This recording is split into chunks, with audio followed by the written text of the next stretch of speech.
was born with incredible strength and intellect. However, his gifts caused others to resent him. When he was 6, his mother abandoned him. He was raised by monks, but his jealous peers made his life hell and pushed him to embrace things forbidden to monks. He discovered he enjoyed drinking and could outdrink anyone. During a religious festival, the drunk youngster wore a demon mask as a joke, but it fused to his skin. The frightened child fled to the mountains hoping for peace and wished for acceptance. That was one of the origin stories of Japan's drunk demon, Shuten Doji. And this is Legends from the Pacific.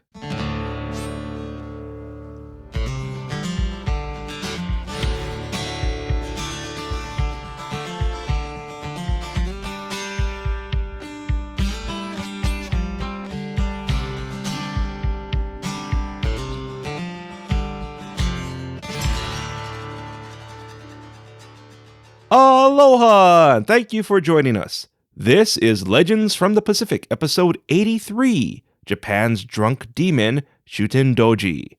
I am Kamuela Kaneshiro, a native Hawaiian professional writer, speaker, and Comic-Con panelist with extensive film and television experience.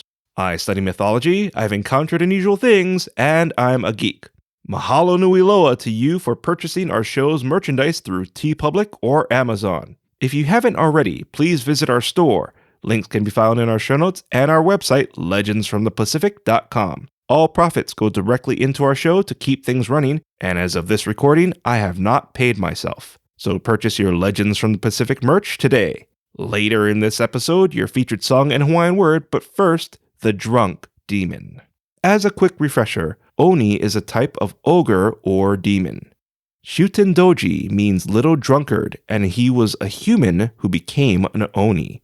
He was around 20 feet tall or 6 meters. His face had a red tinge. His hair was short, messy, and sometimes similar to a child's hairstyle. He had fangs, 5 horns, and sometimes portrayed with 15 eyes. Our opening story suggested he obtained his demon features because of a mask. Other stories explained he transformed through his study of dark arts, but perhaps one of his more intriguing explanations occurred when he was 13 years old. During this time, he was a very attractive young boy who women were infatuated with. They sent him love letters, but he wasn't interested and burnt their letters. Many women died of broken hearts, and one day, while he burned his letters, smoke engulfed him, transforming him into an Oni. I feel this was kind of severe since he wasn't interested and he wasn't stringing them along. Anywho, it is believed he was born over 1,000 years ago. His mother was human, but his father was either a blacksmith or one of Japan's more powerful dragons. But there's a more gruesome alternative to our opening story, where Shuten Doji, as a Buddhist page, found a human corpse near a mountain. He took some of the corpse meat for his master to enjoy, but didn't tell him it was human. His master enjoyed it, and Shuten Doji returned to the mountain for more meat. Eventually, Shuten Doji killed people and served them to his master. His master grew suspicious and was horrified to discover the source of the meat. He abandoned Shuten Doji in the hills that became known as Chigo Saka, or Page Hill. Eventually, Shuten Doji joined bandits, increased his power by learning dark magic, and met the demon child Ibaraki Doji, who became Shuten Doji's most trusted companion. Now, stories have illustrated Ibaraki Doji in many ways. The Oni has been portrayed as everything from a male demon, a female demon who's Shuten Doji's lover, and even Shuten Doji's child. Shuten Doji became the bandits' leader, and they transformed into Oni. Shuten Doji's forces wreaked havoc upon the roads and countryside. He and his bandits lived near Tamba or Kyoto in a mountain palace similar to his dragon father.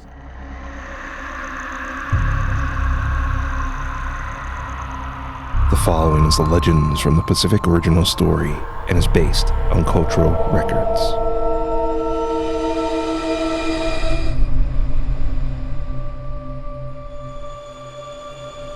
Shuten Doji sent his forces to capture the daughters of the ruling class. Families didn't know why their daughters were disappearing, until an aristocrat consulted a famous seer who informed the families that Shuten Doji was the cause.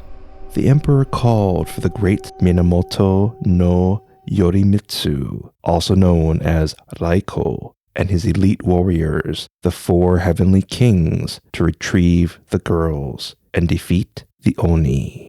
Minamoto knew the path to the Oni's mountain palace was difficult, and they needed divine assistance dealing with the demon and his monstrous party. He led his team to 3 shrines to pray for success. The gods rewarded the warriors by helping them traverse the difficult path and gave Minamoto a gold helmet and sake poisonous to Oni. As the warriors advanced, the party encountered a woman washing bloody clothes in a stream. She confirmed Shuten Doji's palace was close, and his Oni bandits will escort them to see the demon. Minamoto thanked the woman and asked why her clothes were so bloody. "They are not mine," she said. "They were from the girls eaten by the demons."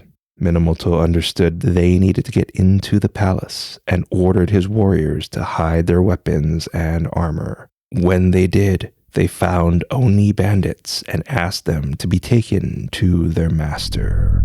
Shuten Doji was shocked seeing the warriors because the path was so treacherous. He assumed they were gifted and held a feast in their honor. Human flesh, meat, and cups of blood were served. The warriors, expecting this, ate the food and gained the demon's trust. Minamoto offered the demon the sake poisonous to Oni. The warriors sensed the tension in the air. Minamoto opened the sake bottle and drank some. Shuten Doji smiled. Then he and his Oni drank the sake. They became drowsy and Shuten Doji retired to his bedchamber. The warriors found the remaining kidnapped daughters. They agreed to help find the demon's chamber. The gods unlocked all the palace doors and unhinged the gates. As the warriors equipped themselves and Minamoto donned his gold helmet, the warriors made their way through the palace, killing the poisoned Oni. When they found Shuten Doji, Minamoto decapitated him. As the demon's head fell, its eyes opened and it bit Minamoto's head. However, the gold helmet protected the warrior. Shuten Doji's head swore at the warriors for their deceitfulness, because Onis don't cheat, but humans do.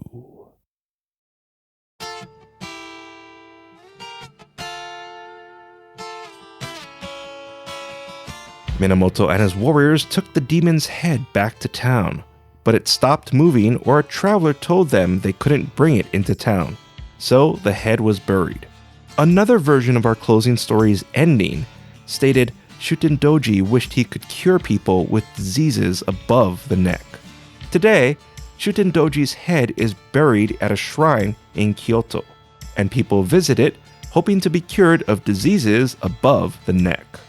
Also, a temple in Kyoto keeps the sake bottle and cup used in our closing story. Shuten Doji has been in many anime, manga, and video games, including an unusual portrayal of him as a female.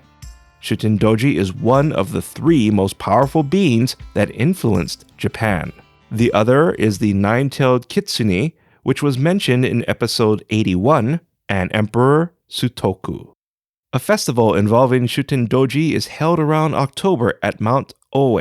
And while you're in Japan, swing by Tokyo's National Museum to see Minamoto's sword used to kill Shuten Doji, which is named Doji Giri Yasutsuna. It should be noted, the sword is one of Japan's great swords and has an incredible lineage, but that's a story for another time. I have to say, while our stories usually have landmarks that represent things, How cool is it that a katana and a sake set are the artifacts for this story? Also, it's been pointed out that Shuten Doji only attacked nobles and was the product of cruel people. Not only is this true, but the roles of Minamoto and Shuten Doji can be switched to debate class struggle and other topics. But is there a clear-cut answer for who was good or bad? Well, I'll leave that for you to decide. If you feel our show deserves 5 stars, please give us that rating, write a review, and share Legends from the Pacific with your friends and family. I'd really appreciate it. This episode's game recommendation is Monopoly Deal. Monopoly Deal is a quick card game version of Monopoly. What? I know, I just said Monopoly and quick in the same sentence. But it's true. The game is easy. The first one to get 3 complete Monopolies win. The rules are simple, which is always great since it quickly gets you playing and strategizing. And if you have a lot of friends that want to play, just add another deck. I recommend marking the face of one deck to make separating the decks after you're playing easier. As always, I own and play the games I recommend. All money goes into our show, and I'm not paid. So please use our Amazon affiliate link in our show notes or on our website and purchase Monopoly Deal today. I really enjoy Monopoly Deal because it's the only time people will play Monopoly with me. Switching gears, our show did not win the Asian American Podcast Awards, but we were a finalist honorable mention for Society and Culture and Asian Stories and Experiences, which was still awesome to be part of. Mahalo nui loa to you for listening to our show and doing what you can to support it, like telling others about our show, listening to it with friends and family, helping spread our show's awareness on social media, rating and giving us reviews, and using our Amazon affiliate link whenever possible. A big mahalo nui loa to you who sponsor us financially by purchasing our merch, t-shirts, and apparel, and especially our Patreon members like Jessica Bullock, Edward Pue'ohenki, Cassie, Felisa H., Scout Parmenter, The Makula Guy, and of course, Ren Shepherd. All of your support, no matter what form, greatly helps our show. Our theme song is Mystery by Tavana, courtesy of High Sessions. Sound effects are by Sound Effects Factory. Our music coordinator is Matt Duffy, aka DJ TripleBypass. Links and show notes can be found on our website, legendsfromthepacific.com, including a link to your featured song, which is Lifetime by the Capenna Kids, courtesy of High Sessions. Legends from the Pacific was written, produced, and edited by me, Kamuela Kaneshiro. I also wrote our original stories. Your featured Hawaiian word is waikulu. Waikulu means alcohol. An example of waikulu is sake and beer usually contain waikulu. Once again, waikulu is Hawaiian for alcohol. Check out this episode's game, Monopoly Deal. Please use our Amazon affiliate link in our show notes. Every little bit greatly helps our show. Thank you once again for listening. Mahalo and a hui ho!